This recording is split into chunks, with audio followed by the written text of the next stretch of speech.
இந்த சைடு என்ன பிரச்சனைனா, நான் தானே ஃபேஸ் ஆஃப் த பார்ட்டி, நான் தானே விஷயங்களை எடுத்துட்டு போயிட்டு இருக்கேன், பார்ட்டியை நான் தானே பார்த்துக்கணும், என் கண்ட்ரோல்ல பார்ட்டி இருக்கணும் அப்படின்னு இவர் எதிர்பார்க்குறாரு. ஓகேங்களா? இவருக்கு என்ன அப்படின்னா, நான் ஒரு கட்சி இப்படிதான் கொண்டு வந்திருக்கேன், நீங்க திடுதிப்புன்ட்டு மாத்தினா எப்படி, என்னோட முடிவுகளுக்கு வேணும் இது, முடிவுகளை பேஸ் பண்ணி நீங்க செயல்படுங்க அப்படின்றது இவரோட எண்ணம். அது சின்ன லெவல்ல இருந்து அது இந்த 24 எலெக்ஷன் அப்போ விடிஞ்சு அவங்களோட இவங்க பிஜேபியோட போய் சேர்ந்தது. அவருக்கு வந்து முன்னாடி நைட் வரைக்கும் வந்து ஆமா, ஏன்னா நேச்சுரலான ஒரு கூட்டணி இயற்கையா இருக்கு அப்படிங்கறத எப்போதுமே அதை பார்க்கக்கூடியதுதான். கன்ஃபியூஷன் இல்லாம ஓகே பாமக ஏடிஎம்கேவோட தான் கூட்டணி வைக்கும் அப்படிங்கறத இயற்கையா நம்ம பார்க்க நம்ம அக்செப்ட் பண்ணிக்கக்கூடிய.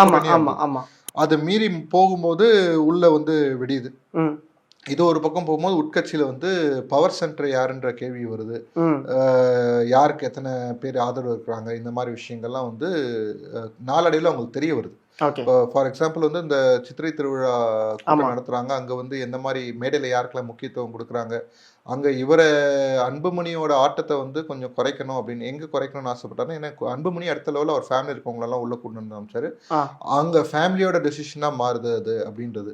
அப்போ அதுக்கு முன்னாடி அவர் பையனை கொண்டு வரும்போது அது தெரியலையா என்ன உணரலையான்னு தெரியல. இப்போ இங்க மாறும்போது தான் அவர் உணர ஆரம்பிக்கிறாரு அவர் பெரியவர்.